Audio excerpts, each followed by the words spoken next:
Mwiriwe neza mwe mukomeje gukurikirana amakuru ndetse n'ibiganiro bica kuri chaîne ya Nayana Media. Nizere ko aho muherereye hose mukomeje kugubwa neza kabisa. Nizere ko aho muri mumeze neza, aho muri amahoro. Natwe turi amahoro, turashima Imana. Imana ikomeje kuturinda, ntacyo tuyishinze kabisa. Imana ikomeje kubana natwe, niyo mpamvu rero tuba twifuza cyangwa se tuba twamenya namwe uko bimeze kabisa. Mukomeze kubana natwe, inkunga yanyu kabisa tuyiha agaciro. Uburyo mutugaragaza ko muri kugenda mubana natwe kabisa ni iby'ingenzi, kandi ewana ugira neza ukayisanga imbere nk'uko ijambo ry'Imana rikomeza kubigaragara. Rero amakuru yacu turi kugenda dutangaza uyu munsi, twifuje ko twagenda tubwira abantu ku bijyanye n'ubuzima ducamo bwa buri munsi.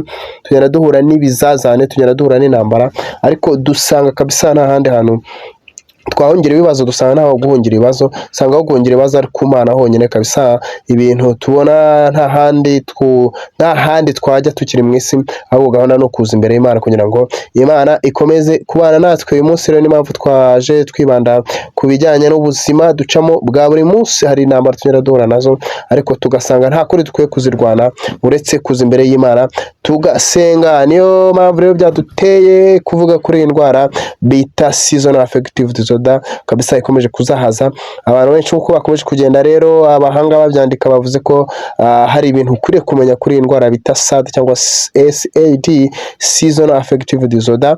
Indwara kabisa itera agahinda kenshi gakabije, gashobora kuzaza benshi mu bihe by'impeshyi ndetse no mu bihe by'itumba. Iyi ndwara bita SAD cyangwa se SAD cyangwa se seasonal affective disorder ni indwara y'agahinda gakabije cyane abantu benshi badakunda kumenya, abantu benshi badakunda kwitaho, ariko iyi ndwara ikunda kuzahaza benshi. Reka twumve ko abantu bakomeje kugenda babivugaho ngo kenshi mu mpera z'umwaka hari abantu bagira ibibazo by'ubuzima, akumva yacitse intege, ntashaka kurya, yihebye, mbese ukabona nta cyizere cyo kubaho umuntu gifite kabisa. Kandi no mu minsi yabanje yari muzima. Ibyo bigenda bibaho, ibyo ni ibintu zanze bigiye bisanga kabisa. Ugasanga mu mpera z'umwaka mu bihe by'isoza, ugasanga umuntu yihebye cyane, ugasanga nta cyizere cyo kuba hagifite bitewe nuko iminsi ya mbere ari imeze. Iminsi ya mbere ukaba warumeze neza, nta kibazo na kimwe wari ufite, ariko iminsi cyangwa se uko umwaka ugenda ushira, agahinda kagenda kaza bitewe nuko hari ibyo wapanze bitari kugenda bigerwaho. Ukicara ugatekereza, ukabona waravunitse, ukabona wakoze imirimo myinshi cyane, ariko kabisa ukabona nta kintu biri kugenda bihinduraho. Ibyo rero bigatuma uwitekerezaho cyane, bikaba byagukurura indwara bita agahinda gakabije cyane, karimo kagenda gahitana abantu benshi. Abantu bari kugenda rero babizira, kandi iyi ndwara mu by'ukuri iyo wamaze kumenya ko ariyo, hari uburyo ushobora kwirinda, hari uburyo ushobora gufashwa kugira ngo ubuzima bwawe bukomeze bugenda neza. Iyi SAD cyangwa seasonal affective disorder ni ikibazo kabisa, ni ikibazo cyane cyane ku isi, ko byibuze buri mwaka ishobora kwibasira abari hagati ya miliyoni 40 kugeza kuri miliyoni 240. Urumva rero ni umubare munini cyane. Bishoboka ko nawe iyi ndwara ushobora kwisanga yagufashe utanabizi. Indwara imeze gutya yitana n'abantu, kuko abantu benshi bamaze kugira agahinda gakabije kakabarenga. Bamwe bariyahura, bamwe ugasanga bagiye mu biyobyabwenge. Ugasanga nyine indwara ifite ingaruka nyinshi cyane, ishobora guteza abantu, kandi abantu batabizi. Hari ibintu abantu bisangamo ntibabe bamenye impamvu yabyo, ariko akenshi bishobora guterwa ni SAD cyangwa se seasonal affective disorder, ariyo gahinda gakabije cyane. Iyi ndwara ikomeje kuzahaza abantu benshi mu buryo abantu batazi. Ari ibintu ushobora kwisangamo utazi impamvu, ari ukubera iyi ndwara. Ni gute rero ushaka kwirinda indwara? Ni gute ushobora gukira iyi ndwara? Ibyo byose turagenda tubisanga muri aya makuru yacu kabisa. Abantu bafite SAD cyangwa se seasonal affective disorder kenshi usanga bagira imbogamizi mu gukora ibintu basanzwe bakunda no gukora kabisa. Ugasanga ibintu umuntu yarasanzwe abikora, umuntu yarasanzwe akunda gukora ibyo bintu, ariko ugasanga byamubangamiye, ugasanga ntashaka kubikora kabisa, kubera ko yamaze kugira nyine hari impinduka zamaze kuba muri we, ariko ntamenye impamvu yabyo. Abantu bafite seasonal affective disorder bagira ibimenyetso by'agahinda gakabije bituma basubira inyuma mu buryo bugaragara mu buzima bwa buri munsi. Ibyo bikomeje kugenda biranga rero abantu bafite SAD cyangwa se seasonal affective disorder SAD. Indwara ikomeje kuzahaza abantu benshi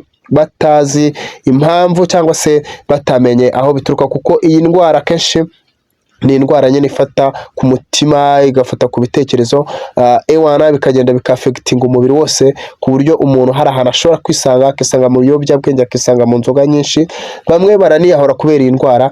Ariko kabisa turakomeza kubwira abantu ngo ewana mumenye impamvu iri gutuma ibintu mwakoraga, hari ibintu muri kwisangamo kandi mutari musanzwe mubikora kabisa, nabyo ushobora gusanga biri muri iyi ndwara yitwa sazi. Tugira abantu inama rero kugira ngo mubanze mumenye ibyo muri gukora, niba mutari kubiterwa n'aka gahinda gakabije ewana karimo kugenda kibasira abantu benshi. Iyi season affective disorder rero mu gihe kabisa, mu gihe cy'ubukonje ituma umuntu asinzira cyane, akagira imihindagurikire kabisa y'umubiri we, ugasanga umubiri wagize imihindagurikire kabisa, akanagira ibibazo byo kugira intege nke n'imitekerereze yo kwiheba. Ugasanga umuntu afite imitekerereze yo kwiheba cyane, ugasanga umuntu yagize kwiheba, umuntu ntiyihebaga, ariko kubera ko indwara yamaze kukugera muri wowe, ugasanga umuntu yagize kwiheba cyane. Ibi rero nta bindi biri mu bimenyetso birimo bigenda bigaragaza ko ushobora kuba uyifite iyi ndwara ya SAD cyangwa se seasonal affective disorder kabisa, ikomeje kwataka abantu benshi nk'uko twakomeje kugenda tubibona. Uramutse rero wisanze ahantu ukisanga nawe kabisa iyi ndwara yakwatatse, hari uburyo kabisa ushobora gufashwamo kugira ngo nawe ugaruke mu buzima busanzwe, nubwo impamvu rero nyakuri itera SAD cyangwa seasonal affective disorder itaramenyekana neza. Hari ibintu byinshi bishobora kugira uruhare mu gutera iyi ndwara, birimo kugabanuka k'umusemburo uzwi nka serotonine, ifasha kabisa, ishobora gufasha umubiri mu guhindura ibyiyumvo mu by'umuntu. Iyi ndwara rero urumva hari ibintu bishaka kwitera kabisa, kugabanuka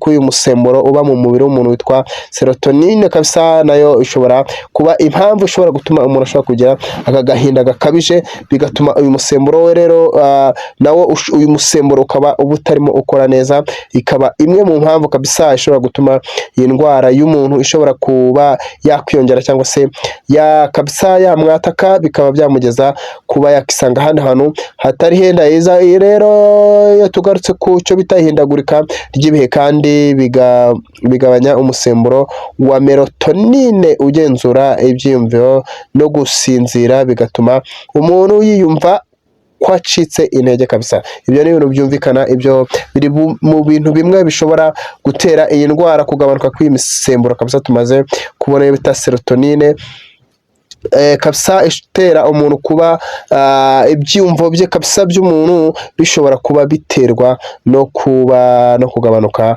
ku kigero cyo hejuru cyane, bigatuma rero iyi ndwara imwataka. Iyi SAD cyangwa seasonal affective disorder SAD ikunze kwibasira cyane abagore kurusha abagabo, birumvikana, ndetse n'abantu bakiri bato cyane urubyiruko bari hagati y'imyaka 18 na 30. Birumvikana abangaba baba bafite gutekereza cyane, bavuga ngo tuzagera kuri ibi, ariko bakabona imyaka iri kugenda ibacika cyane. Murabona iyo turi mu mashuri, iyo twiga, abana benshi bavuga ngo nge nzabiki, ariko bikarangira akabona imyaka iri kugenda imusiga, ibyo yagiye atekereza kugeraho akabona ntari kubigeraho. Rero bikamutera agahinda gakabije cyane, bitewe nuko abona ko intego ze ziri kugenda zifeiringa, bigatuma yitekerezaho cyane. Kwa kwitekerezaho cyane rero bituma hari imisemburo imwe mu mubiri yandi twagiye tubona ya serotonin igenda igabanuka, bikaba byamutera ya ndwara bita seasonal affective disorder muri we, akagira agahinda gakabije cyane, gashobora gutuma yisanga ahandi hantu mu bintu bitari byiza kabisa, nkuko twagiye tubona ingaruka ziterwa n'indwara. Abantu batuye rero kabisa, abantu batuye kure ya koma y'isi kabisa, nabo bashobora kugirwaho ingaruka cyane, kuko batagerwaho n'urumuri rw'izuba ruhagije. Abafite vitamine D nke nabo irabazahaza kabisa. Birumvikana iyi vitamine D murabizi tugenda tuyibona muri kano kazuba ka mu gitondo. Niba tubwira abantu ngo kabisa ugize amahirwe yo kugera kuri kara kazuba ka mu gitondo, biba byiza cyane, kuko tubonye ko nabyo bishobora kugira ingaruka zo kuba wakandura iyi ndwara, cyangwa se iyi ndwara y'agahinda gakabije ishobora kukwataka, kuba uri inyuma cyangwa se utuye kure cyane ahantu izuba ritabasha kugera kabisa. Ibyo nabyo bishobora gutuma biri mu bintu bishobora gutera iyi ndwara. Niyo mpamvu dushishikariza abantu no kuba bakisanga kuri aka kazuba ka saa 2 saa 3 kava, buriya kabamo vitamine D kabisa, nkuko ewana abahanga bakomeza kugenda babigaragaza kabisa abahanga mu buvuzi bo mu bitaro bya Mayo Clinic byo muri Leta Zunze Ubumwe za Amerika bagaragaza ko SAD ari ikibazo kabisa gikomeye ku buzima bwa muntu, abantu badakwiriye kwirengagiza iyi ndwara kubera ko ikomeje kugenda izahaza benshi kabisa. Zimwe mu ngaruka rero zayo harimo kwiheba cyane kabisa, ugasanga abantu bafite kwiheba, kugira ibibazo mu kazi, gukoresha ibiyobyabwenge, kwiyahura cyane ndetse no kurya kabisa ibiryo byinshi cyane. Ewana ibyo biri mu bintu bigira cyangwa se ibyo bintu biterwa n'ingaruka zo kuba ufite iyi ndwara yo bita season affective disorder, indwara y'agahinda gakabije cyane. Ewana ibyo ni ibintu byumvikana, murabizi ko abenshi abantu bafite agahinda gakabije, abantu bitekerejeho cyane, abantu bifungirana ugasanga hari ahantu wenyine yihebye cyane.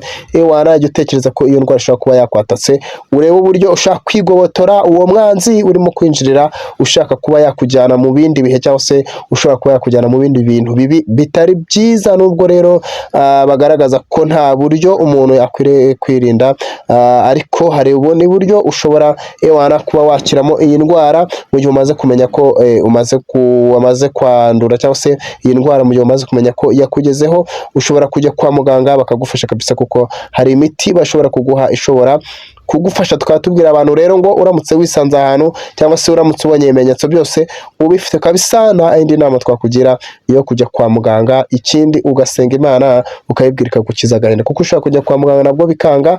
Iyo byanze rero gahunda ni ugusenga Imana, ni ukuyoboka iy'ijuru, ukayibwira ngo ma ibimenyetso byamaze kumfata, nanjye ndabona ndi mu bantu kabisa barimo bagenda, ariko ndakwinze kugira ngo unengere. Amakuru yacu rero nakagaruka, twibanaga ku bijyanye n'ubuzima.